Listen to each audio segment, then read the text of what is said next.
देखिए बीपीएससी शिक्षक भर्ती 2.2 का आज 9 दिसंबर 2023 को जो 6 से 8 के लिए एग्ज़ाम था वो समाप्त हो चुका है।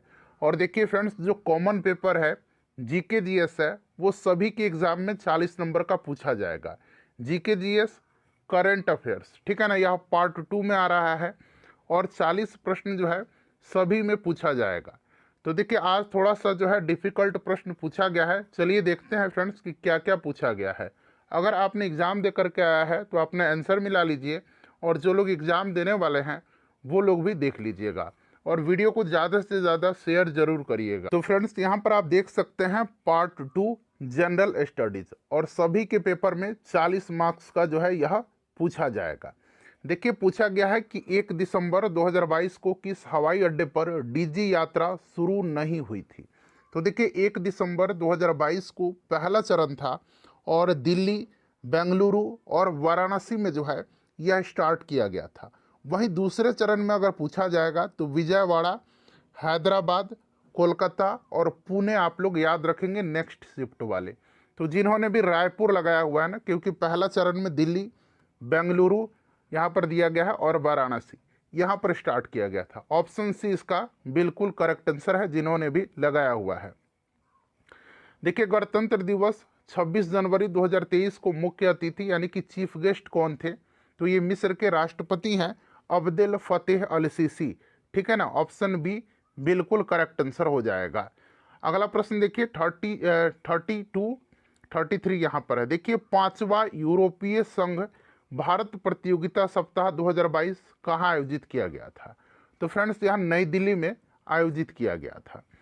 चलिए उसके बाद देखिएगा अगला प्रश्न पूछा गया था कि आदित्य सूर्य का अध्ययन करने के लिए 2 सितंबर 2023 को लॉन्च किया गया इसरो का आदित्य 11 मिशन जो था, उसमें प्रोजेक्ट डायरेक्टर यानी कि परियोजना निदेशक कौन थे?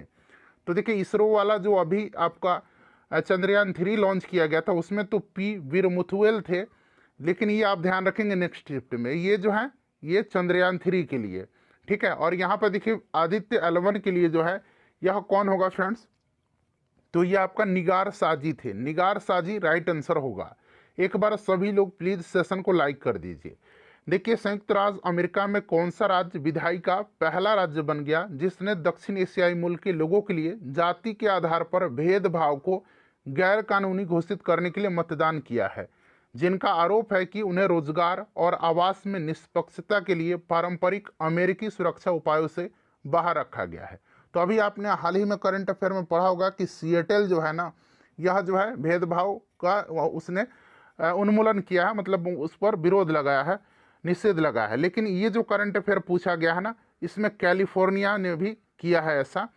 तो कैलिफोर्निया जिन्होंने भी लगाया है बिल्कुल उनका राइट आंसर कैलिफोर्निया हो जाएगा। चलिए आगे के प्रश्न कर लेंगे कि 36 नंबर क्वेश्चन है। और फ्रेंड्स प्लीज़ थोड़ा सा आप लोग अपना वीडियो क्वालिटी बढ़ा लीजिए, 360 पर वीडियो का क्वालिटी कर लीजिए, बिल्कुल स्पष्ट आपको दिखाई देगा। देखिए हाल ही में किस देश ने रूबेला के सफल उन्मूलन की घोषणा की है? तो अभी हाल ही में भूटान ने जो है रूबेला के सफल उन्मूलन का घोषणा किया है। तो ऑप्शन के हिसाब से भूटान बिल्कुल आपका राइट आंसर होगा। देखिए अमेरिका द्वारा लीजन ऑफ मेरिट सम्मान किसे दिया गया? तो देखिए friends Legion of Merit award जो है ना अमेरिका का है, और ये दलवीर सिंह सुहाग जी को दिया जा चुका है। तो ऑप्शन ए जो होगा राइट आंसर इसका हो जाएगा। उसके बाद देखिए इंडिया प्राइड प्रोजेक्ट का उद्देश्य क्या है? इंडिया प्राइड प्रोजेक्ट जो है इसका उद्देश्य भारतीय विरासतों को वापस भारत लाना है। ऑप्शन बी इसका बिल्कुल करेक्ट आंसर हो जाएगा। उसके बाद देखिए यहाँ पर पूछा गया है कि निम्नलिखित में से कौन सा युवा वलित पर्वत नहीं है? युवा वलित पर्वत जो है इसमें से नहीं है अरावली और आल्पेशियन, ये युवा वलित पर्वत नहीं है, जबकि एंडीज जो है यह युवा वलित पर्वत है। तो ऑप्शन डी हो जाएगा उपरोक्त में से एक से अधिक इसका आंसर। उसके बाद देखिए निम्नलिखित क्षेत्रों में से किसकी न्यून हिम रेखा है? तो इसमें से अगर हम बात करें न्यून हिम रेखा तो ये आल्प्स क्षेत्र का जो है न्यून हिम रेखा है, ठीक है ना। चलिए उसके बाद देखिएगा कि कर्क रेखा द्वारा सर्वाधिक क्षेत्र आच्छादित है। कर्क रेखा द्वारा सर्वाधिक क्षेत्र आच्छादित जो है ना, ये मेरे हिसाब से इसमें से मालवा का पठार होना चाहिए। एक बार आप लोग इसको कंफर्म करिएगा, ठीक है ना। चलिए, कांटेदार जंगल नहीं पाए जाते हैं। तो देखिए, कांटेदार जंगल जो है ना, ये कर्नाटक में भी पाए जाते हैं। कांटेदार जंगल, झाड़ीदार, ये सब तमिलनाडु में भी है और आंध्र प्रदेश में भी पाए जाते हैं। तो मेरे अकॉर्डिंग जो होगा, नहीं पाए जाते हैं, क्योंकि सब जगह पाए जाते हैं। तो उपरोक्त में से कोई नहीं जो होगा इसका राइट आंसर होना चाहिए। इस पर आप लोग डाउट रखिएगा, ठीक है ना, लेकिन ऑप्शन ही 80% चांस है कि सही होना चाहिए। चलिए आगे बढ़ते हैं। 43 नंबर क्वेश्चन अब कर लेंगे। देखिए, प्रश्न है कि किस राज्य में सबसे अधिक लैटेराइट मिट्टी है। तो देखिए, किस राज्य में सबसे अधिक, अगर निम्नलिखित रहता तो मेघालय पर जाया जा सकता है। मेघालय जो होगा इसका आंसर प्रश्न के हिसाब से होना चाहिए। चलिए, उसके बाद उस देश का नाम बताइए जो पहले G21 की मेजबानी करेगा। तो देखिए, अब G21 हो गया, अफ्रीकी संघ जो आ गया है, ठीक है ना, तो ये ब्राजील में अगला होगा। उसके बाद देखिएगा कि हवा में नमी मापने के लिए निम्नलिखित में से किस उपकरण का प्रयोग किया जाता है। तो ये हाइग्रोमीटर है, नमी मापता है, आर्द्रता मापता है, ठीक है ना। चलिए, निम्नलिखित में से कौन सी उत्तर पश्चिम भाग की ओर चलती है। तो भूमध्य रेखा से भारत के उत्तर पश्चिमी भाग में ये पश्चिम विक्षोभ है। उसके बाद चलिए 47 नंबर क्वेश्चन देखिएगा कि किसके नेतृत्व में संथाल विद्रोह हुआ था।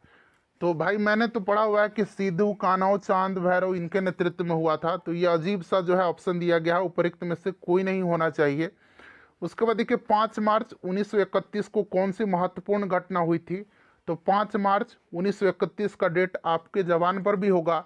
गांधी इरविन पैक्ट हुआ था, यानी कि राइट आंसर गांधी इरविन समझौता हो जाएगा। और एक पॉइंट में मैं आपको बता रहा हूँ, गांधी इरविन समझौता को दिल्ली समझौता के भी नाम से जाना जाता है।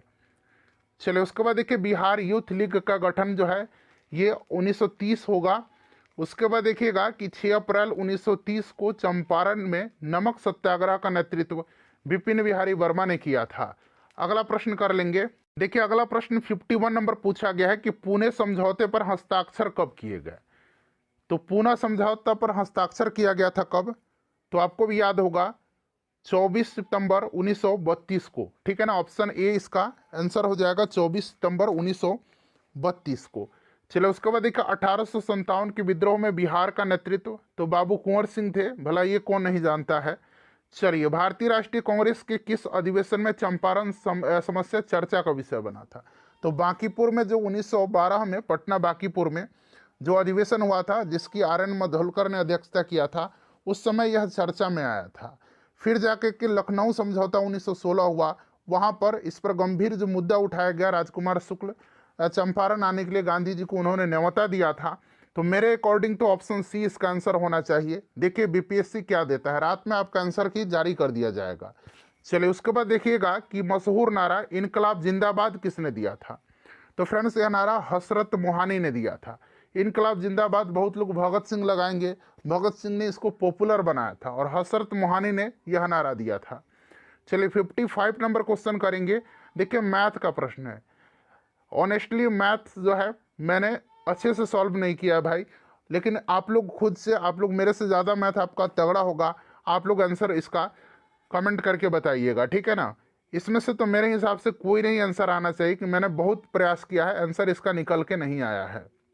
देखिए, 4 बहनों की औसत आयु 7 वर्ष दिया गया है। यदि हम इसमें माँ की आयु जोड़ दें तो औसत आयु 6 वर्ष बढ़ जाती है। माँ की आयु 37 वर्ष हो जाएगी। चलो, उसके बाद अगला प्रश्न होगा हमारा 57 नंबर। ये रहा आपका 57 नंबर। 121 वर्ग मीटर आधार क्षेत्र और 23 मीटर ऊंचाई वाले लंब प्रिज्म का आयतन, तो ये आपका 2783 घन मीटर हो जाएगा, 2783। उसके बाद देखिए 1 और 50 के बीच अभाज्य संख्या पूछा गया है, तो 15 हो जाएगा।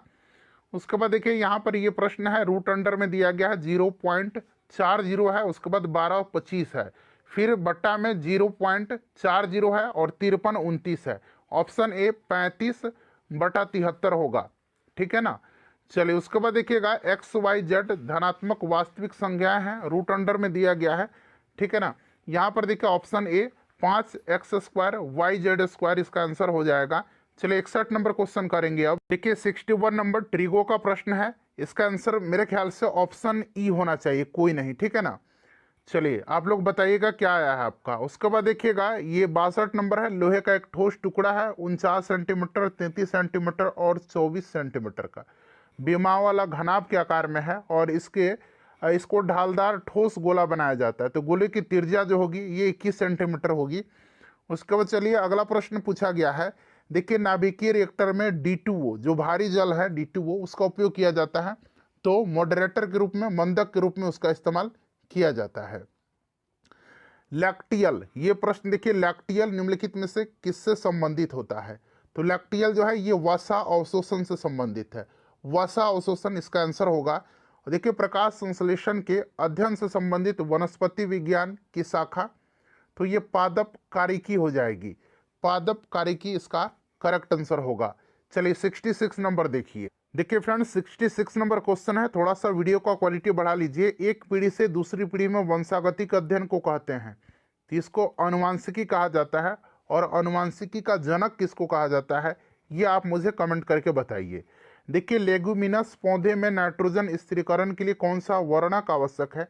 लेगुमिनस पौधे में नाइट्रोजन स्थिरीकरण के लिए लेग हीमोग्लोबिन जो है यह वर्णक आवश्यक होता है।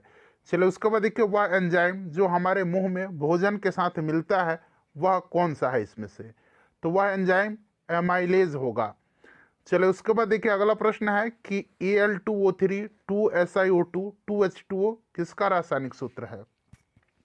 तो देखिए मेरे हिसाब से इसमें से जो है आपका ऑप्शन में से कोई नहीं होना चाहिए, ठीक है ना, ऑप्शन ई होना चाहिए, क्योंकि मोनाजाइट का भी नहीं होता है, रेत का भी नहीं है। चिकनी मिट्टी अगर होता, चिकनी, तो यहाँ पर चीनी मिट्टी दिया गया है, ठीक है ना। तो ऑप्शन ई होना चाहिए मेरे हिसाब से। वह जानवर जो मुख्यतः मांस खाता है निम्नलिखित में से क्या कहलाता है? तो केवल जो मांस खाता है, जो मांसाहारी है, उसको कार्निवोर कहा जाता है। तो ये 70 प्रश्न थे, मैंने आपको करा दिया। लाइक कर दीजिए।